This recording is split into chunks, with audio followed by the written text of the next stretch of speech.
Hi people, welcome to the Run Testers, and in this video I'm on a solo mission to marathon test the Brooks Hyperion Elite 4. Now Mike and I put this shoe through the rigours of the Barcelona Half Marathon in race mode, but I figure there's only one way to truly find out if Brooks's latest carbon racer is marathon ready, and that is to run a marathon in them. So I'm going to lace them up right now.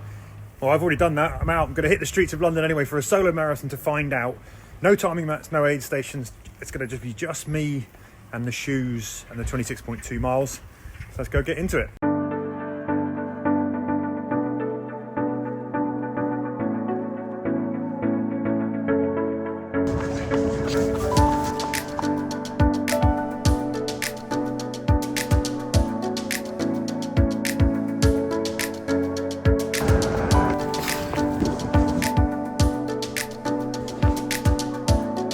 So then 15k down in about an hour and 20 minutes. We are now moving through West London right here by the River Thames. And what to say about the shoes so far? Well, first thing is comfort when you first put them on, come out and ride them. They feel pretty natural on the foot straight away. Very easy to get moving in. It's nice and airy in the toe box. We've sort of found that during the Barcelona half. Those kind of really sort of heavily perforated uppers, it's really sort of thin, holey uppers, make for a really nice, airy, breathable feel on the foot. There's plenty of room for the toes to wiggle, and all of that feels great. After about 5 or 6 miles with these, I actually started to feel a little bit of rubbing on both heels at the backs for the top of the heel collar, so I had to stop and adjust the laces, lock them down a bit tighter, and that seems to have gone away now. But yeah, that's one thing to watch out. I didn't feel too much slipping, but they just started to rub a little bit. Now when it comes to the ride, I think there are pluses and minuses here. One big plus I think is the overall comfort underfoot. Your foot feels well cradled, they feel well protected, there's no harshness coming up through this shoe, so you can clip along quite happily as I am now, sort of really easy. There's a nice bit of roll to them from the rockering. The midsole compressor comes back about the right amount of time, you know, they're not sinky, there is a bit of energy there, but that's where the kind of perhaps the first sort of negative comes in. These don't really feel quite as energetic as some of the other carbon racers that you can get now. They are very much more kind of mild in that sense, and for that reason I mean we sort of talked about it in the Barcelona half. When I was up sort of kind of really smashing out on the forefoot, doing a lot of the hard work, the shoes felt good, they felt poppy, but maybe not as kind of aggressive as some of the other shoes, and that's the same deal here. You know, you can sort of say perhaps that this is a bit more of an accessible sort of carbon racer. It might even just sort of drop back into that bracket of almost like a super trainer, but obviously you're paying quite a lot of money for that. Yeah, overall kind of third way through the marathon, I like the fact that the feet feel well protected. I would like a little more energy.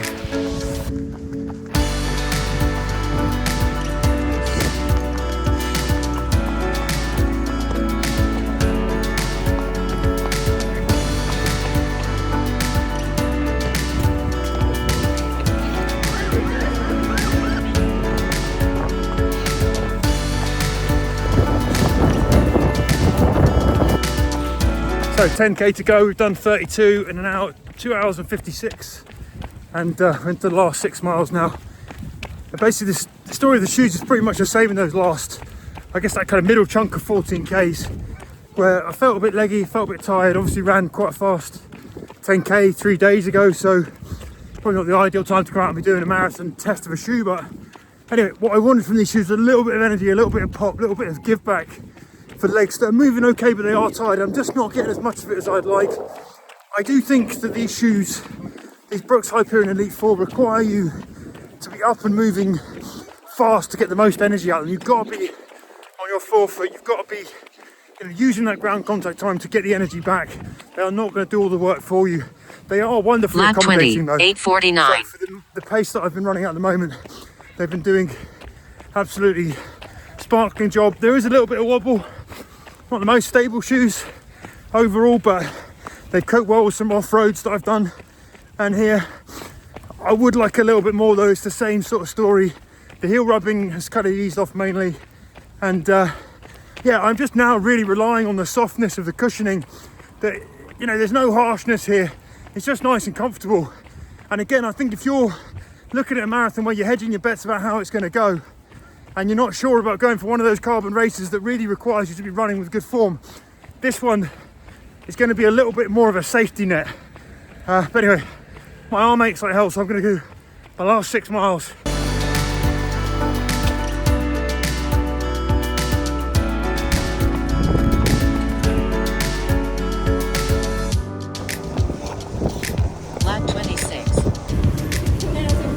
So it's the morning after the solo marathon test of the Brooks Hyperion Elite 4. I ended up getting the distance covered in around 3 hours 50 minutes, and the last 6 miles of those were, to be honest, a little bit of a struggle, but when are they ever not? So I've now raced a 125 half in the Brooks Hyperion Elite 4, and I've done this marathon distance slightly slower than where my proper marathon pace would be right now. But thing is, I love doing these tests, putting the shoes to those kind of mileages, because you get to know a shoe so much better when you've been in it on fresh legs and at the arse end of a marathon legs. And it's fair to say that overall, I think I preferred the Elite 4 for the half marathon test, where I was moving with a bit more all-out intent, up on my kind of forefoot, really driving. I felt it gave me more then, and it felt like a shoe that the more you give to it, the more it gives back, if that makes sense. Now, my summary of the marathon test is that this shoe is like a workhorse rather than a racehorse. It offers really good impact protection. It keeps your feet feeling cradled and fresh overall into those sort of last miles. There's no harshness, but I didn't get the same energy as you'd find from the likes of, the Alpha Flies, the Adios Pro, the Primex Strung, or even, things like the New Balance SC Elite V4. Now, I like the fact that it does feel sort of more minimal and airy and somehow more precise and compact than some of those sort of shoes that feel a bit bigger. But the DNA Flash V2 midsole just doesn't quite have the energy of those sort of Nikes or Addies, those kind of top racers. Now, that might not be a bad thing for some runners. If you want a marathon shoe that's less aggressive and more accessible, then this one could be it. But if I had to sum it up, I'd say the Ride is more like a top-end sort of super trainer, a daily trainer, than a really punchy marathon racer. Though the uppers are sort of all designed like a strip-back racer, which might not be great for all your daily training miles.